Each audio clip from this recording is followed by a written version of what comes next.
What's up, y'all? It's your boy JP. We have another amp install coming up, and I want to just kind of showcase which amplifier we're using for the system. It's going to be the Kicker CXA 800.1. Now, to answer the question that I get all the time, what is the board that I'm mounting to, is going to be 1/4 inch ABS. I get it off of Amazon, and those links are in my profile. One thing I like about the amplifier is the size. It's not that much bigger than my hand, but with a small size amp that's going to still deliver some pretty good power, it gives us more options to actually find a place to mount this.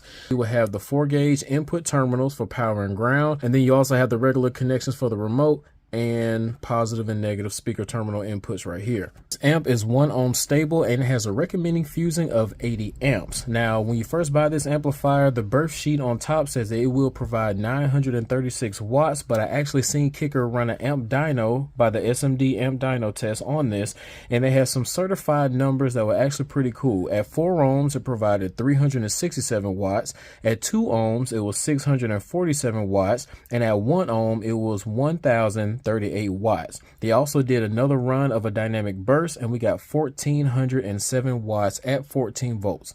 Which means that this amp is going to provide you with the power that you need without being too much of a strain on your charging system. Now that we're done talking about the amp, the next important piece that we're going to use is the audiocontrol lc1i. We're going to be working on a 2024 Toyota Camry.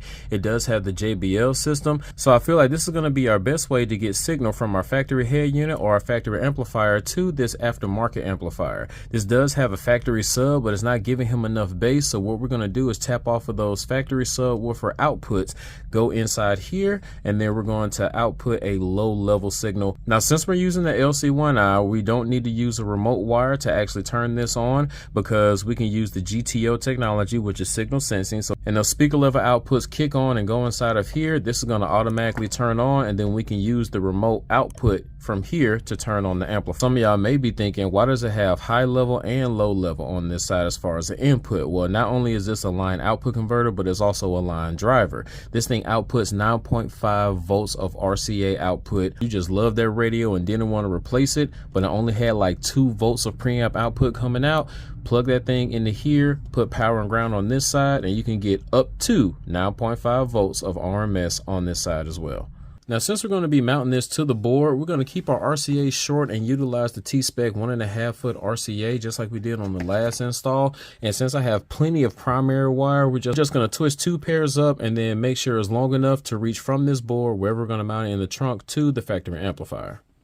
Since this amplifier has no onboard fusing, we're going to be utilizing some power and ground distribution blocks and also some inline fuse holder to make sure that our amplifier and everything else is going to be protected. This right here is a tspec VPBN2, I believe. It's a 1 0-gauge in to 2 4 to 8 gauge out power and ground distribution. These little boots will kind of help you with fitment of the wire, but we're going to be dressing up our 4-gauge with Tech Flex, heat shrink, and all that stuff, so we're going to take those out.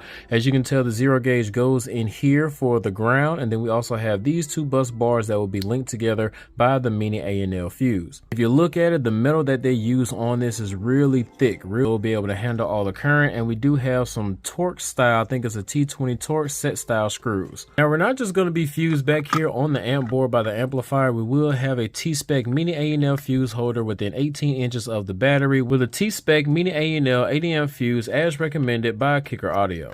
So since we're fused up front, did we have to have a fuse in the back? No, we did not. We could have grabbed 2 ground and power distribution blocks, but they would have ended up costing a little bit more. They would have took up more space, and I don't see nothing wrong with a little double protection. So if anything goes crazy with the amp, it's going to pop this fuse back here, and if anything happens up front in the engine bay, it's going to pop this fuse here. So either way you look at it, we're going to be protected. Now that we have all the parts that we're going to use for this system, we're going to get the car, and we're going to lay this amp board out and get started on the install.